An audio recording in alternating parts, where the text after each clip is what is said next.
All right, man, peace. So, NBA legend and future Hall of Famer LeBron James is at a crossroads in his career. The NBA assisted his owner, Dan Gilbert, in swinging a trade that they hoped would revitalize the team and rejuvenate LeBron. And for a moment, it worked. But as I told you, brothers, in a previous video that I did on the Cleveland Cavaliers, it would only be a matter of time before the NBA defenses caught up to exactly how LeBron was trying to assimilate these new players into the LeBron system, which is the only system that he can play. He can only play one system. And that is the system where he is the lead guy, he is the star. Everything must go through him at every point in the game. And when someone else has the basketball, all he does is stand on the weak side and look at the player with the ball and hope for the best. That's what he does. And that has led to a great amount of frustration now that he's realized that, yes, the players that he has are younger, but they're also role players. And at no time in history has a player ever won with just him and a bunch of bum-ass players. Never in history. So even though they're younger, it does not mean that they're necessarily good, but they're young. It's almost like a guy in LeBron James saying to himself, you know what?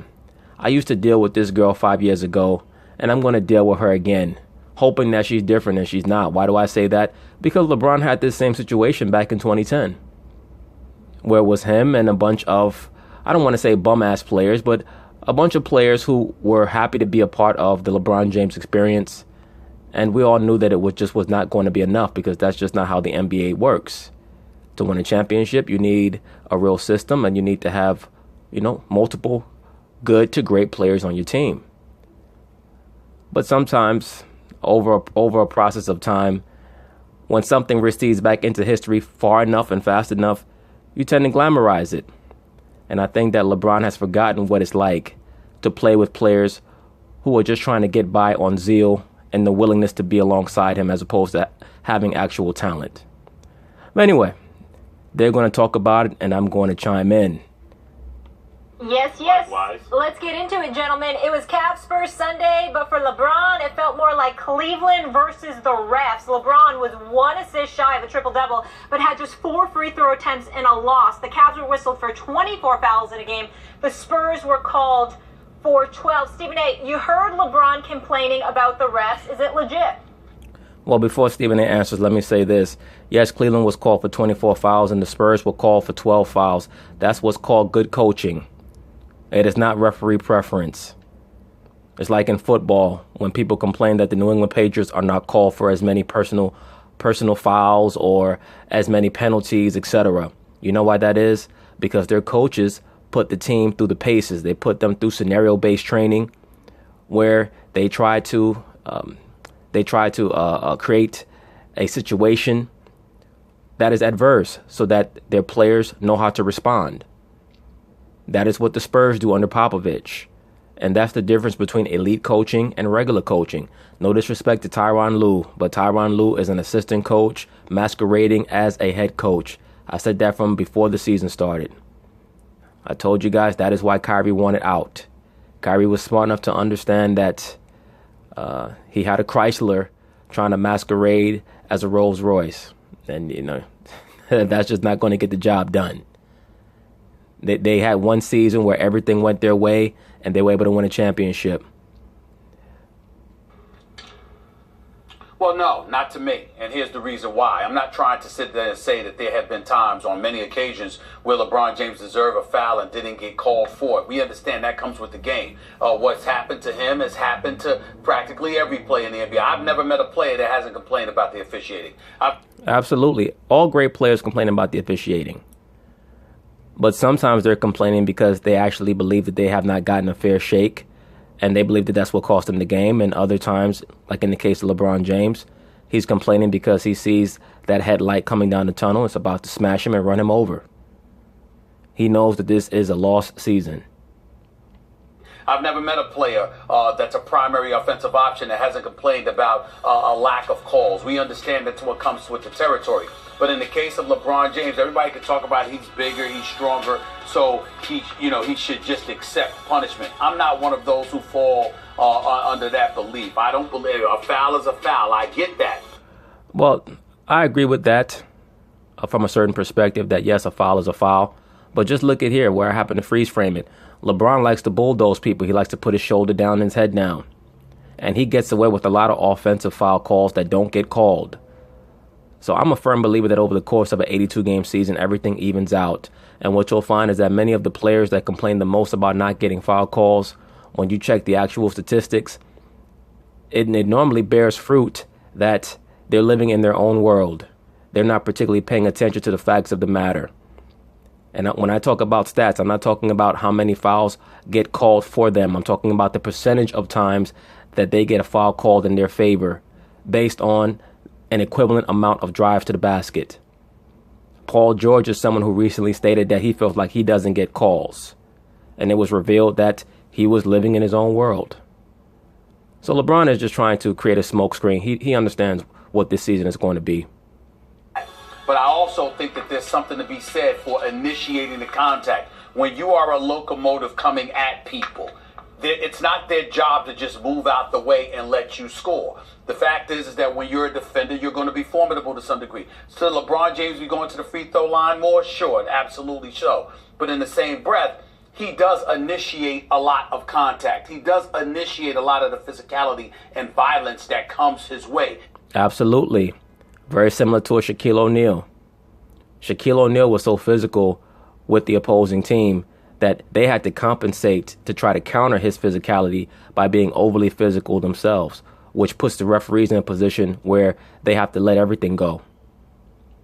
It's not like he's sitting out there shooting pretty jump shots all the time, even though he shoots fallaways and he shoots threes, but he also initiates a lot of contact. And when you're initiating a lot of contact, it's incumbent upon the official to recognize that as well. So if somebody is being physical with you, but they're getting in position where they are creating a roadblock for you per se, and the contact takes place, well, if you initiated that contact, sometimes it's not a foul on their part. Sometimes it's an offensive foul against you.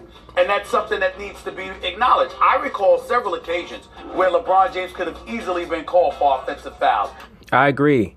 And beyond that, what really highlights the predicament that both he and the referees are in regards to whether or not he believes he's getting the appropriate amount of foul calls is the fact that there's very little nuance in LeBron's game.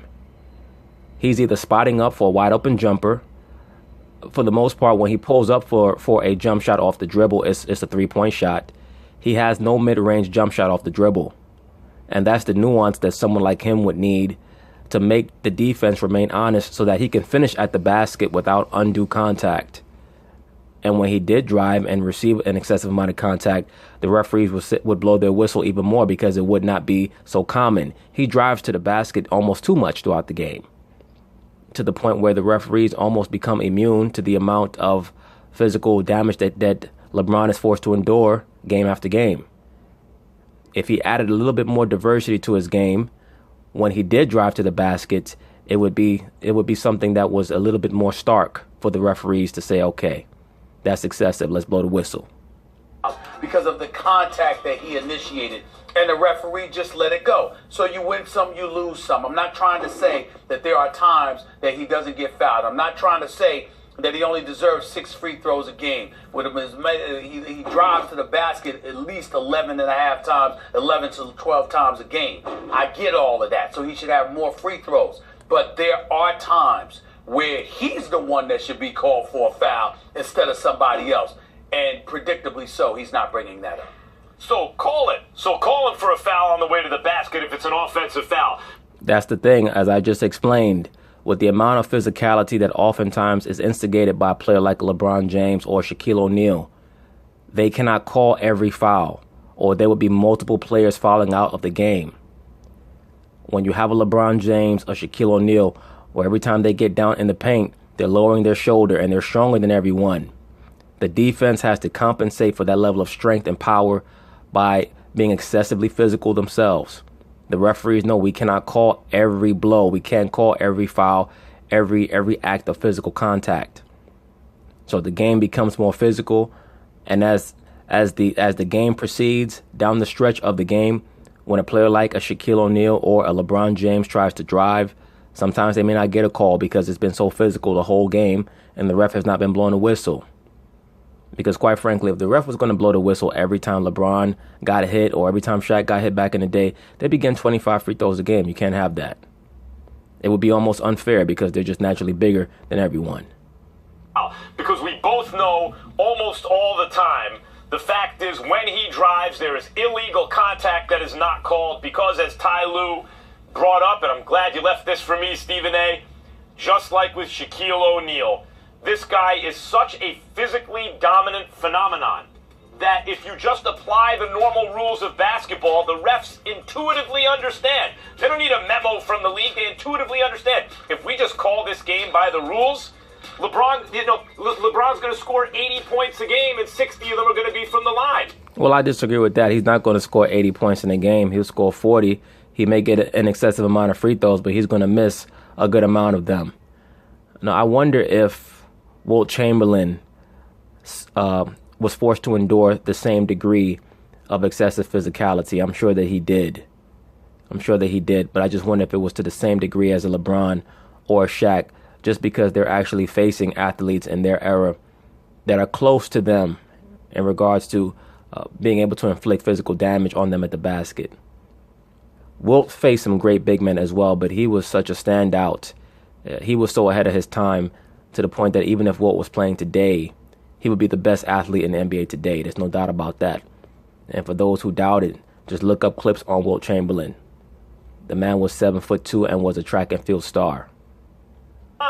No one's going to want to see that. It's like when Ricky Henderson, the Hall of Famer for the Athletics and the Yankees and others, was in his prime or played Stephen A. He was a short guy, crouched down. His strike zone was like 2 inches. You know, if the umpires would have called balls and strikes the way they're supposed to, Ricky Henderson would have walked 300 times a year and stolen 200 bases. And you know, like, you just can't play the game. So they intuitively understand that they have to change the rules for this guy. That's been the case throughout Shaq's career. That's the case now throughout LeBron's career. Before my time, Wilt Chamberlain, or you can't dunk. Max, you're stealing all my points, man. And no, I did not watch this segment before I made this video. So, Max is on point. I give him credit. Kareem Abdul-Jabbar, Lou Alcindor in college. You can't dunk. Why not? Because if we let you do the thing you can do by the rules of the game, we don't have a game anymore. I agree. There's a certain amount of equalizing that officials in any sport have to do when you have someone out on the field of play or on the court that is just that excessively more gifted than everyone else. That's what's going on with LeBron. The question is, why is he bringing it up again now? That to me is very interesting. The game has changed. Other players are taking advantage of the rules, and those rules kind of elevate their games more maybe than they elevate LeBron's. LeBron is obviously going to face physical decline. It's had to have already begun. He's masking it well. And I think he's masking it really well. He's masking it like he's masking those PEDs flowing through his damn blood, allegedly. He feels like he needs to start putting it out there. Like, look, maybe I'm not going to always be the same kind of physical phenomenon. Maybe it's time to start giving me the calls that I earn on the court. Well, there's never going to be a point where they start to feel sorry for LeBron James. They've done him too many favors over the course of his career to ever get to the point where they feel like they owe him a solid. I mean, let's be for real. As I've stated numerous times on this channel, when he went back to Cleveland in 2014, anyone could see the obvious physical difference in his body and his performance when he went back to Cleveland. Why is that? Because he thought that they were going to be testing for performance-enhancing drugs, particularly EPOs and HGH. And I believe that he got a call from Adam Silver letting him know that we're going to let you slide and we're not going to be as stringent as we officially stated about a year or so prior. And he got back on the stuff. That's when he went back down to Miami. So no, the NBA does not feel like they owe him anything.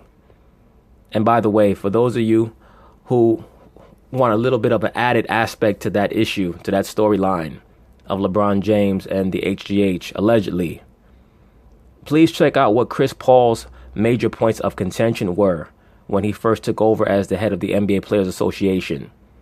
What he said was that the main two issues that he would fight against would be fines for flopping and any type of penalty for players using HGH. Don't take my word for it. Look it up. Why did Chris Paul say that? Who are his homeboys in the NBA? Who does he roll with? D-Wade, LeBron, Carmelo, even including himself. What does he know that he was ready to go that hard over the NBA testing for HGH? I mean, to be quite frank with you, looking at Chris Paul this year, he looks like he's on something. He looks way too bloated and muscle bound. Just my opinion. Allegedly, he looks like he's on something. But look, brothers have to understand something. The NBA is entertainment. The NFL is entertainment. They're not going to cut off their nose to spite their face. The only reason why testing for performance-enhancing drugs has become such a major issue in team sports over the last 5 years is because of the of Mr. Floyd Mayweather, who brought it to the forefront as a pertinent issue in sports. He was the one who did that. I shouldn't even say over the last 5 years, almost over the last 10 years, because it started in 2009. So it's almost been 10 years ago that Floyd Mayweather brought to the forefront the understanding, the sentiment that testing for performance-enhancing drugs is extremely important for establishing a level playing field. But in basketball, clearly they don't really care about that. Why? Because HGH assists athletes in recovering from injury. And they don't want their marquee stars out for an elongated period of time when they have a substance that can help them heal. Look at a guy like Jimmy Butler. He's out with a knee injury right now. Of course, they would want him to use HGH or something like that could help him return, especially in time for the playoffs. But, just as an aside, now that I mention it, sooner or later, people are going to have to understand that Tom Thibodeau is not a good coach. I'm sorry. He's a great assistant, but he's not a great head coach. He runs all his guys into the ground. He's like Alexander the Greek. Alexander the Greek's generals rebelled against him because he pushed them too far. That's Tom Thibodeau. Well, listen, here's the deal. I don't buy the comparison to LeBron James against Shaquille O'Neal in this respect, Max. Shaquille O'Neal was a 7'1", 350-pound Goliath, okay? When he was playing anywhere from 315 to 350, depending on the year. This is what he brought to the table. Shaquille O'Neal lived in the paint, and what he would do is drop step. He would spin. Obviously, because of his height and size, when he spin and turn around, his elbow or whatever it was, his elbow, shirt, whatever the case may be, he spin around, and if you didn't duck, you might get decapitated, for crying out loud. This is the kind of dominant force that he was. He wasn't somebody traveling from the outside on the perimeter into the paint, coming at you with all of that room available to get in front of you. Take into account this, Max. When you, in today's NBA game, you've got to step outside of the circle. And if you could step outside of the circle before somebody launches and they launch into you, it's an offensive foul because you've gotten your feet outside of the circle. You've gotten planted, and you can draw the offensive foul that way. That's not something you take into consideration when it comes to a Shaquille O'Neal. So because of that, you're living in the paint. And we got bodies flying all over the place, elbows and everything else going on down there. The hacker Shaq had to be employed or whatever because he was so dominant and so powerful. But look, I let Stephen A. Smith go on long enough. He's trying to invalidate Max's comparison of the Shaquille O'Neal situation to the modern day LeBron James situation. And to me, the comparison is pertinent. I recognize Stephen A.'s attempts at valid points in regards to Shaq working primarily in the paint and there being the dotted line to denote charges. But as any NBA official or anyone who watches enough basketball will tell you, the dotted line is not a strict rule. You can get an offensive foul call even if somebody charges into you and you're within that dotted line. What determines whether or not you committed an offensive foul is whether you lowered your shoulder or you had your elbow raised up. And Shaq oftentimes would utilize those techniques in an attempt to ward off his defender, to overpower his defender. He would oftentimes do that. Now, LeBron James in this era can be considered the Shaquille O'Neal of his era because there is no center in the paint waiting for him anymore. So oftentimes the player that is waiting for him or is trying to guard him is smaller than him to the same degree that Shaq's defenders were smaller than him in his era.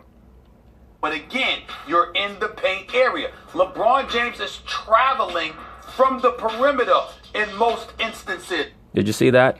That's the modern day NBA.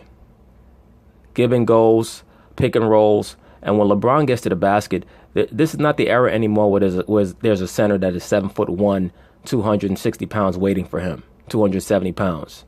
Now you beat your man, you basically have a basket unless somebody comes over to try to help. And 9 times out of 10, the guy who's going to come to try to help on LeBron driving to the basket is going to be smaller than him.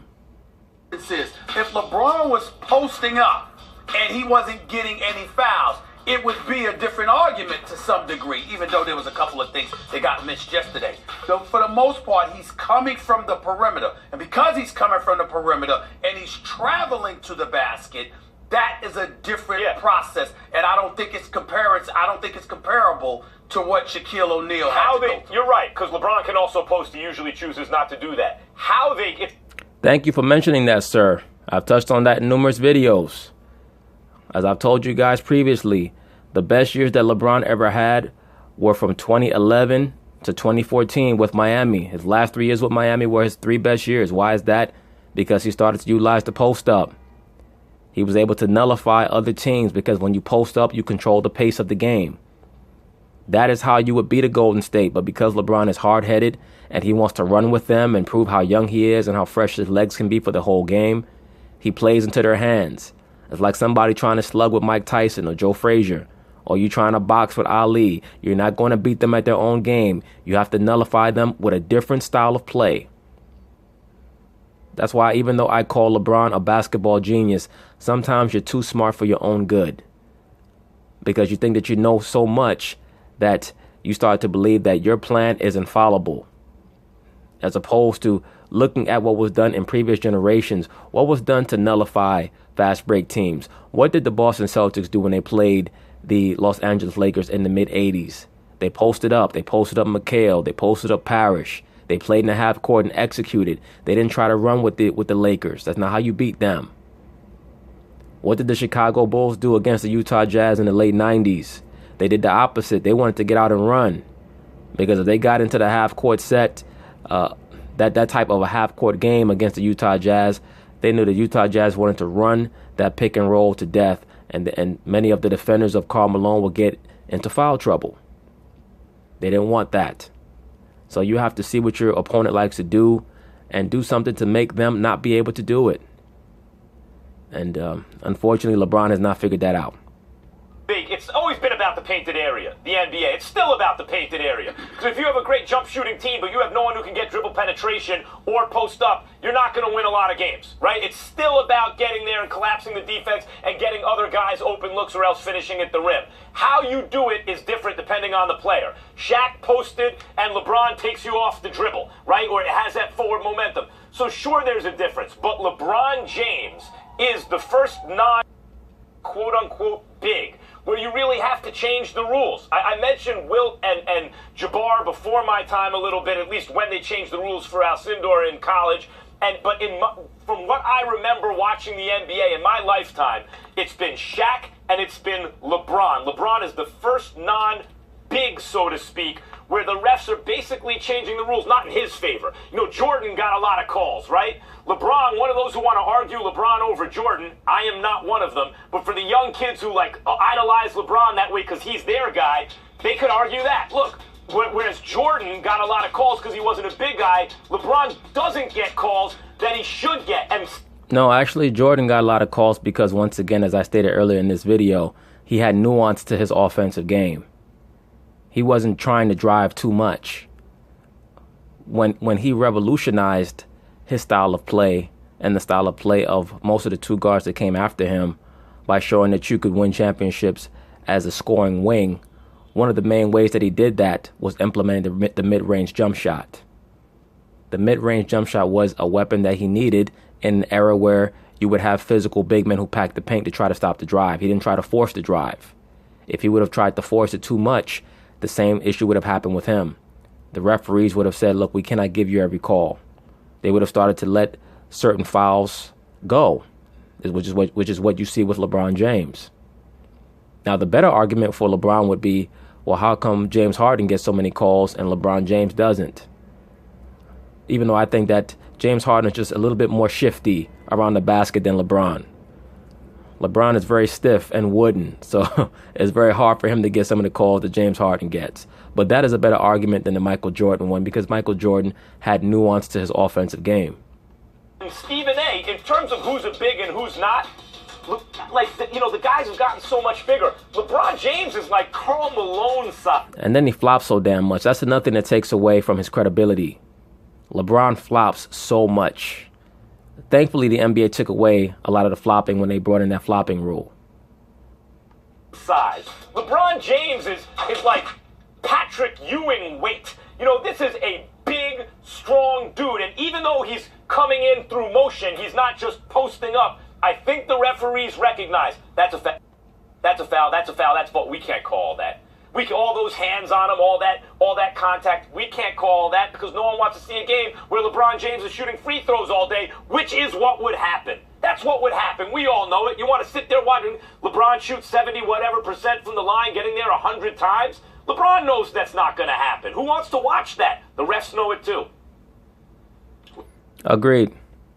Well, again, I think your argument is different because the fact is you're making the argument that he'd live at the line and the referees know that, so they don't call what should be called. I'm making the argument that he's not fouled as much as he says he is. I know he's fouled a lot, but there are also many occasions where he could be called for an offensive foul because he's traveling from the perimeter to the basket, and more often than not, he's initiating contact from that position. He's coming at you, initiating the contact, where somebody like Shaq was living in the post, but dealing with contact even when he doesn't have the ball. So it's two different things. I understand it's two different things, but by the rules of the game, if the other guy has an established position, if they're both moving and the other guy's hands are all over him, that's a foul. Like, we all know what a foul looks like. We see that all the time. And I'm saying sometimes that's not the case. I'm saying sometimes they have established position, and LeBron James initiates contact, and there are no calls that are made then. Yeah, so what are you arguing? It's 80% of the time he thinks it is. It's not 100% of the time. I agree. My question is, why is he bringing it up? Isn't that significant?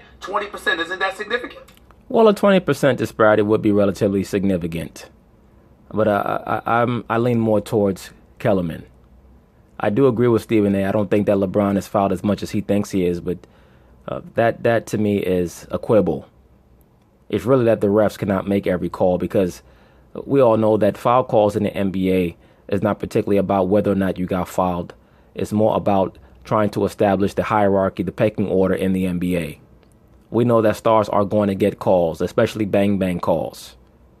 So it's really not about whether or not LeBron is actually getting fouled as much as he thinks he is, as much as it is, as Kellerman stated, that LeBron, he brings so much physicality to the game that they can't call every foul, either for or against him. So it evens out.